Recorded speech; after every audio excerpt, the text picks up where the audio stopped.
Hello students, आज हम लोग एनालॉगी के बारे में पढ़ेंगे। ठीक है, आइए जानेंगे कि इसमें किस तरह से सवाल पिछले कुछ वर्षों में कॉम्पिटिटिव एग्जाम में पूछे गए, अब कैसे उन्हें हल करना है। तो सबसे पहले एनालॉगी के बारे में क्या हम लोग समझ में आता है। एनालॉगी क्या होता है। एनालॉगी आपको 3 फॉर्मेट्स में आते हैं। ठीक है, एक नंबर बेस्ड, दूसरा लेटर बेस्ड और तीसरा वर्ड बेस्ड में। ठीक है, ये आपको 3 टाइप्स के होते हैं।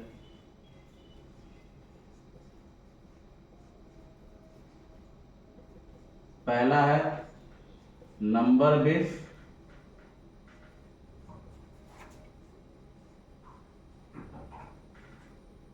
दूसरा है लेटर बेस,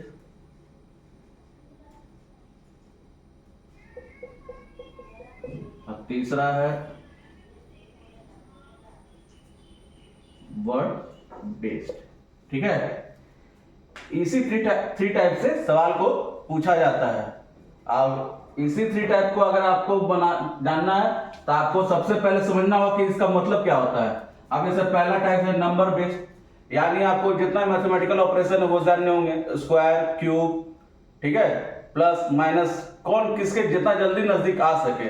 प्लस करने से आएगा या माइनस करने से आएगा, मल्टीप्लीकेशन करने से आएगा या क्यूब करने से आएगा या स्क्वायर करने से आएगा। ठीक है, तो पहला होता है नंबर बेस, दूसरा होता है लेटर बेस। लेटर बेस का मतलब होता है कि आपको लेटर, अल्फाबेटिकल लेटर जानते ही हैं, वो लिखा गया। अब उसी एक लेटर को या 2 लेटर को मिला के लिखा जाता है एक पैटर्न, और उसी बेस पे पूछा जाता है कि इसका आंसर क्या होगा। ठीक है, अब तीसरा होता है वर्ड बेस्ड। वर्ड बेस्ड का मतलब होता है आपका जीके लेवल से। अब जैसे यहां पे पूछ दे कि बिहार की राजधानी पटना है, तो फिर यूपी की राजधानी क्या है। ठीक है, तब बोला जाएगा ना यूपी की राजधानी लखनऊ है, क्या कि बिहार की राजधानी पटना है, तो फिर यूपी की राजधानी क्या है। तो वहां पर राजधानी की बात हो रहा है, तो यूपी की राजधानी लखनऊ है। तो यही होता है वर्ड बेस्ड। ठीक है, ये 3 टाइप को आपको याद रखना ही रखना है, एनालॉगी को अच्छे से बनाना है तो। ठीक है, अब आते हैं नंबर बेस पे।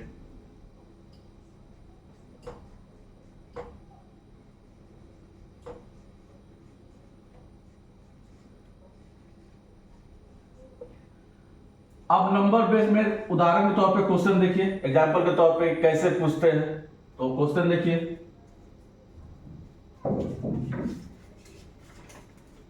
अब देखिए ये एग्जांपल के तौर पे समझा रहे हैं आपको। नंबर बेस्ड क्वेश्चन है, D ratio W proportion P ratio वाट।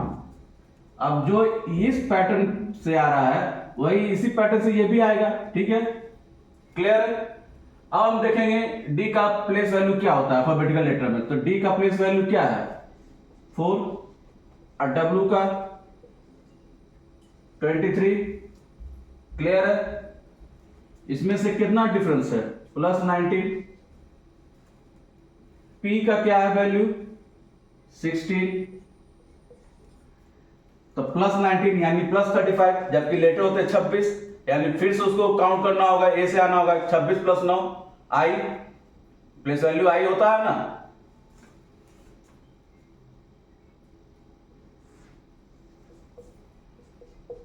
+19, क्योंकि जेड के बाद फिर अगर ए लिखाएगा तो वो 27, 28 ऐसे लिखाता है।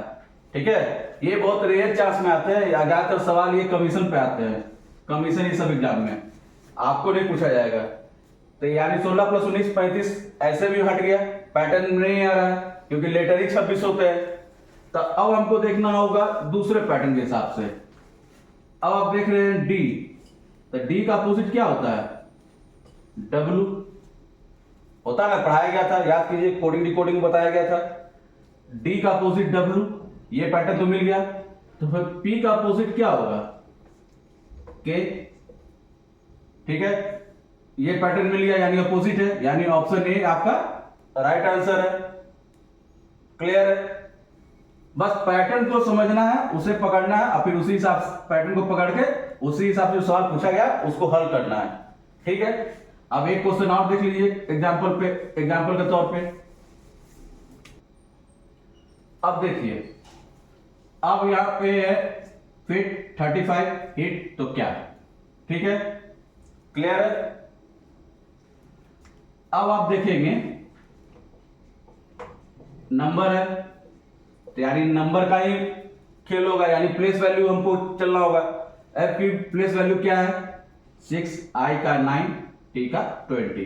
ठीक है, अब इन तीनों का ऐड करेंगे 6 + 9 + 20 इक्वल टू 35, यानी ये जो 35 है इसका प्लेस वैल्यू का एडिशन है। ठीक है, पैटर्न मिल गया। अब इसी को पकड़ के इस सवाल को हल करेंगे। हिट का एच का क्या होता है 8, आई का 9, आई 20, तो 8 + 9 + 20 इक्वल टू 37, यानी आपका हिट का रेशियो 37 होगा, यानी option C is the right answer. ठीक है, बस पैटर्न को समझना है और समझने के बाद उसे ही पकड़ के सवाल पूछा गया, उसी पैटर्न को पकड़ के फिर उसे हल करना है।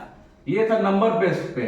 अब आते हैं लेटर बेस्ड पे, किस तरह से सवालों को पूछा जाता है, तो उसको एग्जांपल के तौर पे पहले समझ लेते हैं। सवाल को देखिए। अब देखिए ये है नंबर बेस्ड। इससे पहले जो बताया गया था वो स्लिप ऑफ टंग हो गया था, वो लेटर बेस्ड के सवाल थे। ठीक है, ये नंबर बेस्ड है।